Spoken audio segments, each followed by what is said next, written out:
If the coronavirus has revealed one star over the past fortnight, it certainly has been the southern Indian state of Kerala. I'm sure millions of people around the world who have Keralites as their colleagues or teammates must be asking them how their state has been able to deal so efficiently with the pandemic, at least until now. This video could be an explainer. But if somebody thought that Kerala has created some kind of a miracle over the past 2 weeks, it would be like seeing the final winning shot in a World Cup final and thinking that it is that particular shot that won the World Cup for that team or the individual. Far from it.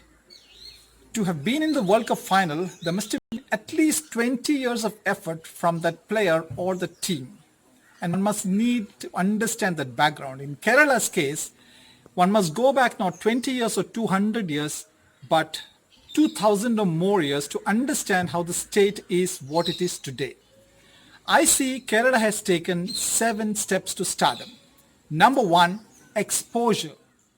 More than 2000 years ago, before the time of Jesus Christ on earth, most of the world was exposed to Kerala thanks to its rich collection of spices on the Malabar coast.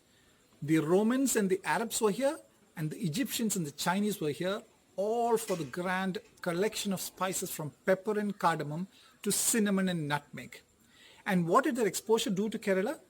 It always helped Kerala benchmark itself against global standards, not just neighborhood standards.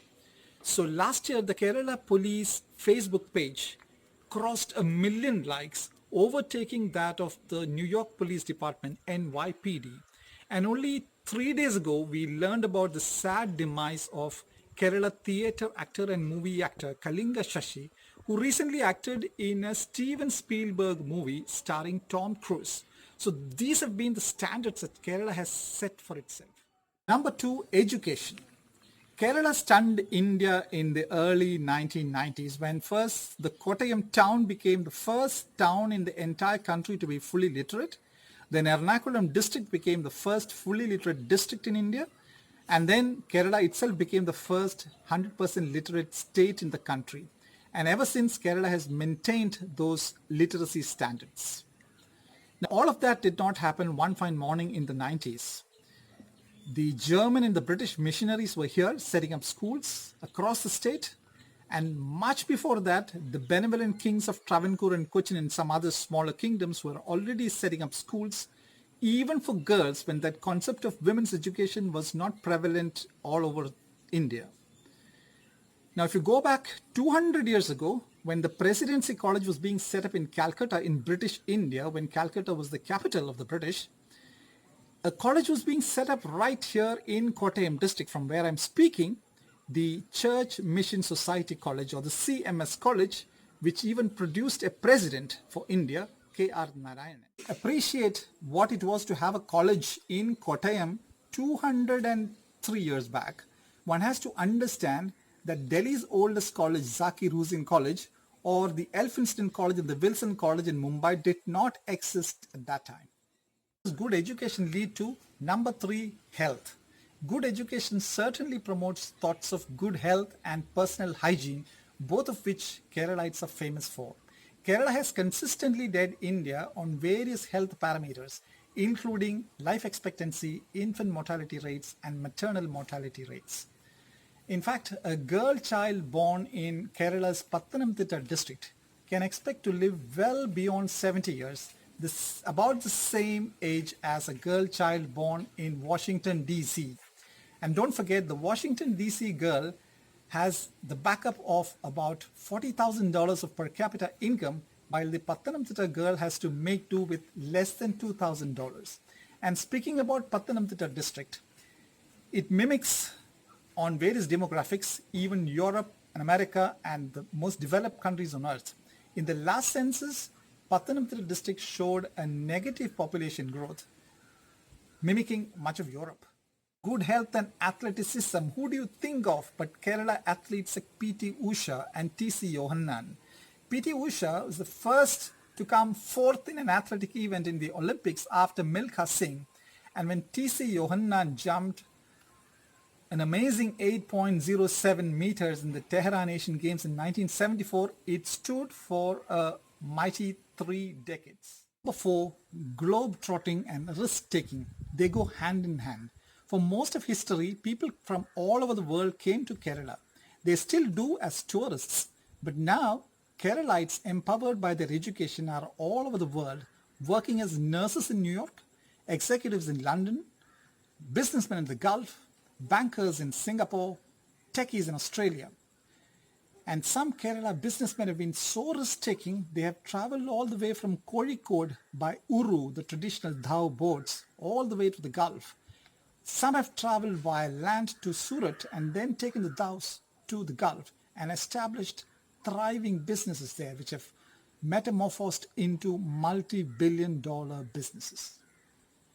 Probably risk-taking and traveling was in Keralites' blood for centuries.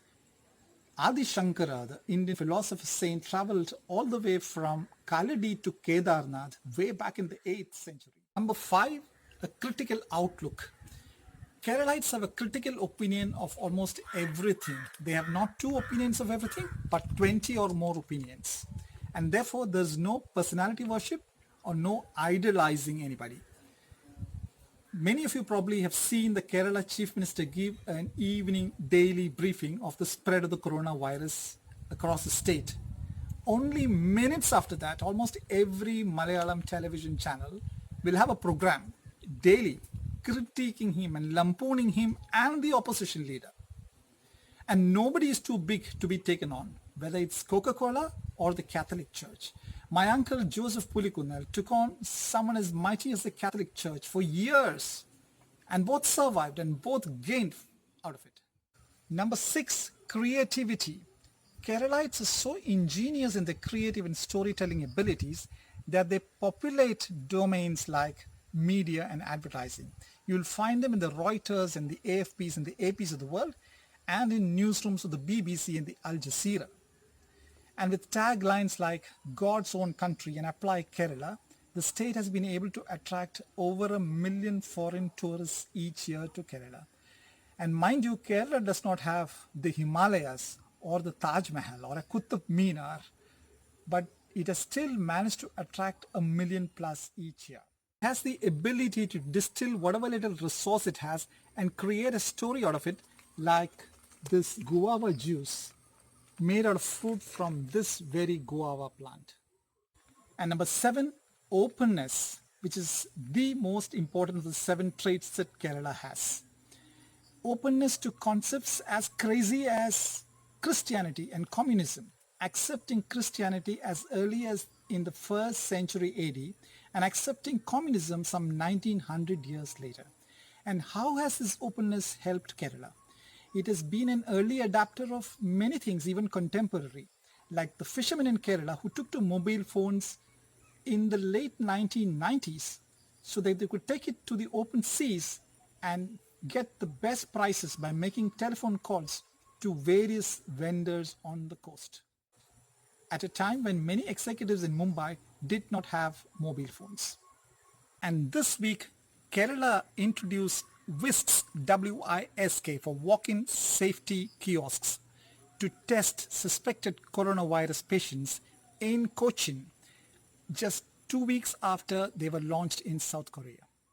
And don't forget that Kerala produced India's first 3D movie and was also the first state to have an infotech park in Trivandrum. The openness also helped Kerala hire the best talent from around the world. And how did they land in Kerala? A twist of history. Kerala got German missionary Hermann Gundert to produce the first Malayalam dictionary. It got Benjamin Bailey to lay the foundation for the first college in Kerala well over 200 years ago. And it got J.J. Murphy, the Irishman, to set up the first rubber plantation in the south of India.